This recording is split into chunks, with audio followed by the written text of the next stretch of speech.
திருவண்ணாமலையில் இருந்து திருமலை சென்று கொண்டிருந்த ஆந்திர மாநில பேருந்து திருப்பதி அருகே எதிர் திசையில் வந்த டிப்பர் லாரி மோதியதில் சாலையோர பள்ளத்தில் கவிழ்ந்த விபத்திற்குள்ளானது. இதில் பேருந்தில் பயணம் செய்த 18 பேர் காயமடைந்தனர். கிரேன் மூலம் பேருந்து மீட்கப்பட்ட நிலையில் தப்பியோடிய லாரி ஓட்டுநரை போலீசார் தேடி வருகின்றனர்.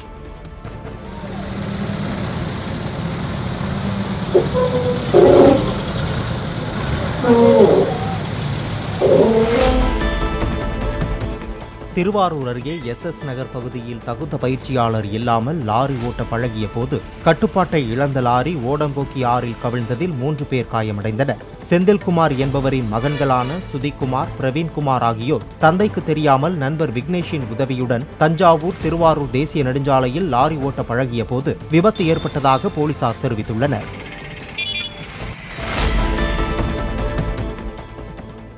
சென்னை எண்ணூரில் அமோனியா வாயு கசிந்த உர தொழிற்சாலையை நிரந்தரமாக மூட வலியுறுத்தி 33 மீனவ கிராமங்களில் கடையடைப்பு போராட்டம் நடைபெற்றது. டிசம்பர் 26ஆம் தேதி நள்ளிரவு குழாயில் ஏற்பட்ட கசிவால் தாழங்குப்பம், நெட்டுக்குப்பம் உள்ளிட்ட பல கிராமங்களில் மக்களுக்கு மூச்சு திணறல் ஏற்பட்டது. இதையடுத்து கடந்த 42 நாட்களாக கோரமண்டல் உர தொழிற்சாலை மூடப்பட்டுள்ளது.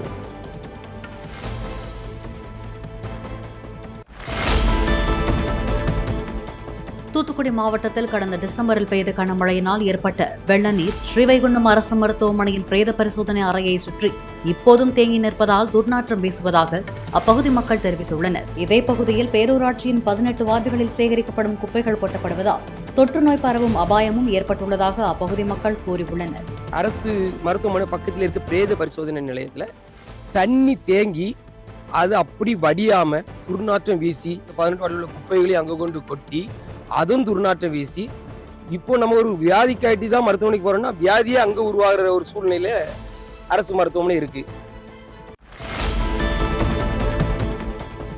15வது ஊதிய ஒப்பந்தத்தை அமல்படுத்த வேண்டும் என்பது உள்ளிட்ட கோரிக்கைகளை வலியுறுத்தி சேலத்தில் உள்ள அரசு போக்குவரத்து கழக அலுவலகம் முன் போக்குவரத்து தொழிலாளர்கள் அரை நிர்வாண கோலத்தில் மண் சட்டி ஏந்தி பிச்சை எடுக்கும் போராட்டத்தில் ஈடுபட்டனர். நெல்லை தென்காசி இடையே 473 கோடி ரூபாய் செலவில் அமைக்கப்படும் 4 வழிச்சாலையில் ஆலங்குளத்தில் சுங்கச்சாவடி அமைக்கும் பணியை எதிர்த்து நகர வியாபாரிகள் சங்கம் சார்பில் கடையடைப்பும் ஆர்ப்பாட்டமும் நடைபெற்றது. 2014 நடந்த கருத்து கேட்பு கூட்டத்தில் சுங்கச்சாவடி கிடையாது என உறுதியளித்ததாகவும் ஆனால் தற்போது சுங்கச்சாவடி அமைக்கப்படுவதாகவும் போராட்டத்தில் பங்கேற்றவர்கள் தெரிவித்தனர். மாநகராட்சியின் பல்வேறு துறைகளை சார்ந்த பணியாளர்களுக்கு அவரவர் துறை சார்ந்த வேலை தராமல் வரி வசூல் செய்யும் பணியில் மட்டுமே ஈடுபடுத்துவதாக கூறி கரூர் மாநகராட்சி ஆணையர் சுதாவுக்கு எதிராக மாநகராட்சி ஊழியர்கள் உள்ளிருப்பு போராட்டம் நடத்தினர். மாநகராட்சி ஆணையர் தங்களை ஒருமையில் பேசுவதாகவும் பணியாளர்கள் புகார் தெரிவித்தனர். 100% வரி வசூல் பண்ணிட்டாங்க, கமிஷன் மிரட்டி எல்லாமே மிரட்டின்னு சொன்னா ஓகே. இது வரைக்குமே 50% தான் பண்ணிருக்கீங்க. அது எத்தனை உங்களுக்கு health department, water supply department, engineering department, இது எத்தனையும் சேர்ந்து 50% பண்ணிருக்கீங்க. இல்லை நம்ம வேலையை நம்ம பார்க்கல, நம்ம சும்மா வந்து சம்பளம் சொல்லுங்க, ஓகே சும்மா சம்பளம் வாங்கிங்க.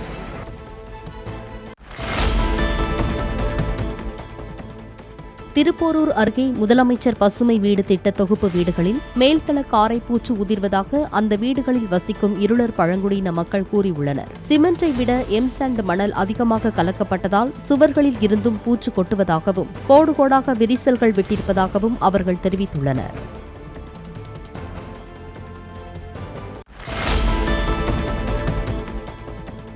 தெலங்கானாவின் கரீம்நகர் மாவட்டத்தில் மரத்தின் மீது ஏறிக்கொண்டு இறங்க மறுக்கும் கரடியை பிடிக்கும் பணியில் வனத்துறையினர் ஈடுபட்டுள்ளனர். கரடி அருகில் உள்ள வனப்பகுதியில் இருந்து நேற்று இரவு ஊருக்குள் புகுந்ததாக கூறப்படுகிறது.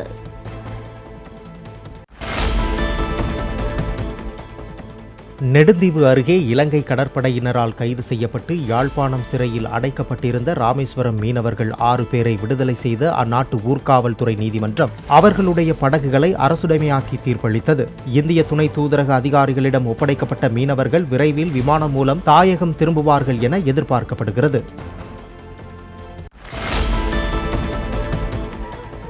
புதுச்சேரியில் தனியார் நிறுவன மேலாளர் மாரிக்கனி என்பவர் சென்ற பேருந்தை அடையாளம் தெரியாத 3 பேர் கொண்ட கும்பல் பைக்கை நடுரோட்டில் நிறுத்தி பேருந்தை தடுத்து அவரை தாக்கியதாக புகார் அளிக்கப்பட்டுள்ளது. நிறுவனத்தில் இருந்து பணி நீக்கம் செய்யப்பட்டவர்கள் இந்த தாக்குதலில் ஈடுபட்டிருக்கலாம் என்ற சந்தேகத்தின் அடிப்படையில் போலீசார் விசாரித்து வருகின்றனர்.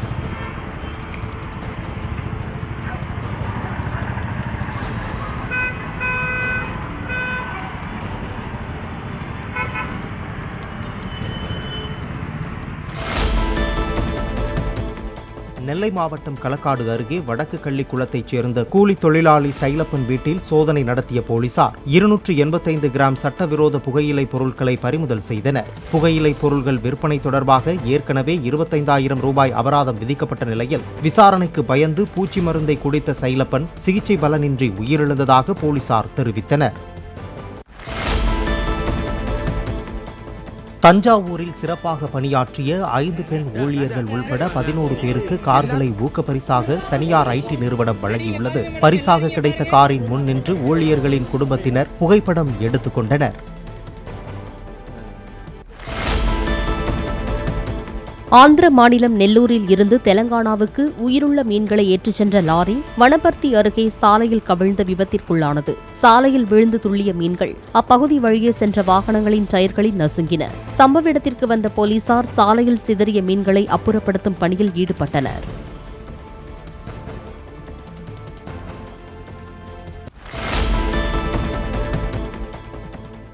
திருவள்ளூரில் உள்ள வீரராகவ பெருமாள் கோயிலில் தை பிரம்மோற்சவ விழாவையொட்டி நடைபெற்ற கருட சேவை கோபுர தரிசனத்தை திரளான பக்தர்கள் தரிசித்தனர். இதைத் தொடர்ந்து பெருமாள் கருட வாகனத்தில் எழுந்தருளி 4 மாட வீதிகளில் வலம் வந்து பக்தர்களுக்கு அருள் பாலித்தார்.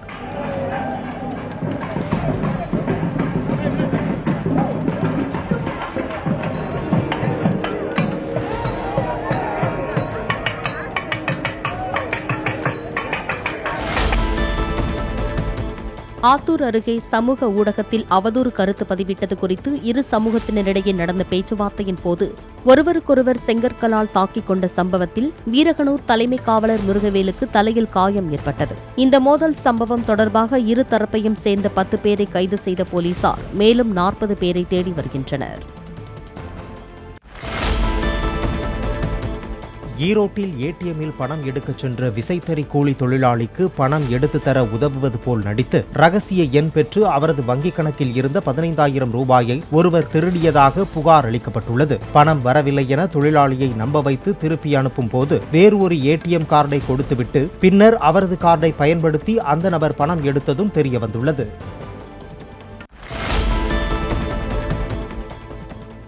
நெடுந்தீவு அருகே எல்லை தாண்டி மீன்பிடித்ததாக கைது செய்யப்பட்டு இலங்கை சிறையில் இருந்த புதுக்கோட்டை மாவட்டத்தைச் சேர்ந்த 12 மீனவர்கள் விடுதலை செய்யப்பட்டனர். சென்னை விமான நிலையம் வந்த அவர்களை தமிழக மீன்வளத்துறையினரும் தமிழக பாஜக மீனவர் பிரிவினரும் வரவேற்றனர்.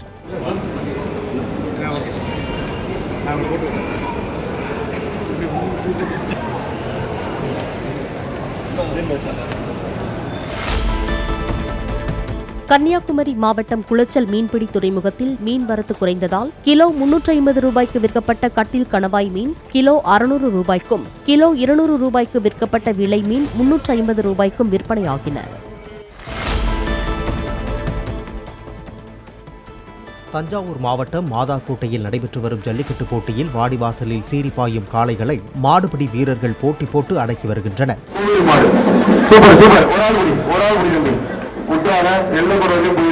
அருமையான முயற்சி, மாடு அருமையா முயற்சி கொண்டு வெள்ளக்கூட வரையும் போயிருந்தீங்க. அருமையான மாடு, மாடு சின்ன மாடா தான் நல்ல முயற்சி. அருமையான முடி சூப்பர் முடி வந்து வாழ்த்துக்கு வந்து வெள்ளக்கூட வந்து அருமையான புடி, அசுத்தமான புடி, சூப்பர்.